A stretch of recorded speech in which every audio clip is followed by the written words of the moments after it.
Hello বন্ধুরা, তোমরা সবাই কেমন আছো? দেখো, আজকে আমি অনেক দিন পর তোমাদের সাথে আবার ব্লগ শেয়ার করছি। একদম সময় হয় না, জানো তো। তো দেখো, প্রথমেই না এই ব্লগের শুরুতে আজকে ঠাকুরের দর্শন দিয়ে শুরু করছি।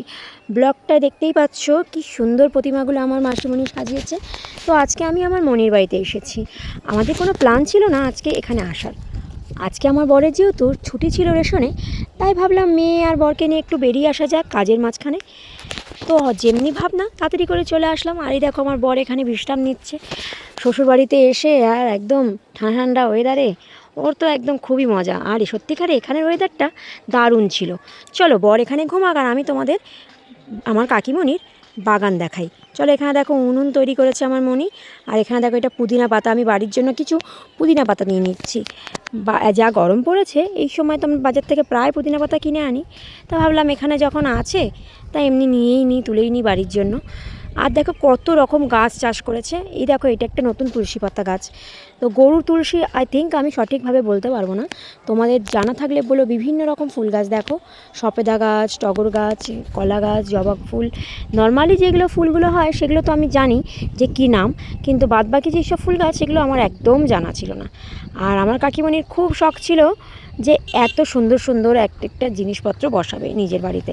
আর যাই হোক, কাকিমণির সমস্ত শখ সম্পূর্ণ হয়েছে। আর এই দেখো, এইটা দেখতে পাচ্ছ, এটা না কুঁদরি গাছ।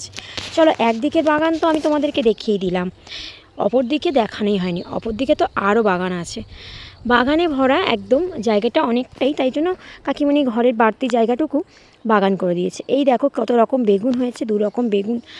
আর এত এঁচড় হয়েছে। চলো, এঁচড় গাছটা তোমাদের সাথে শেয়ার করা যাক।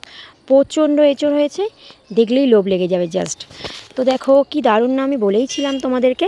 আর জানো তো, এখানে জামরুল গাছ, এই জামরুল হয়েছে, কিছু কিছু ফুলও ধরে আছে। আর তোমাদের একটা নতুন সদস্যর সাথে আলাপ করিয়ে দিই। এই দেখো কিউট কিউট দুটো পাখি, জানো তো। আর অনেক পাখি ছিল, মারা গেছে। আর এই দেখো, আমার মেয়ে ওদেরকে না কলা খাওয়াচ্ছে, কাকিমণির গাছের কলা। আর এই নিজেও খাচ্ছে আর এই অকাজ কুকাজ করছে। আর খুব মজা ওর। এমনি তো বেরোনোই হয় না কাজের মধ্যেখানে। আর দেখো, বিনা নিমন্ত্রণে কাকিমণি কত কিছু রান্না বান্না করে রেখেছে। আসলে কাকিমণি দুবেলাই রান্না করে রাখে, তাই জন্য এসে আমরা খেতেটা পেরেছিলাম। আর দিব্যি ভালোই খাওয়া দাওয়া হয়েছে, একদম পেট পুজো।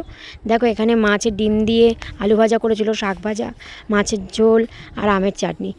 তো জাস্ট এরকম বিনা নিমন্ত্রণে সারপ্রাইজ দেওয়াতে কার না ভালো লাগে। আর এসে যদি এরকম একটা রাজকীয় খাবার দাবার পাই। তো আজকে ব্লগটা এইটুখানি। টাটা, বাই বাই, সবাই ভালো থেকো।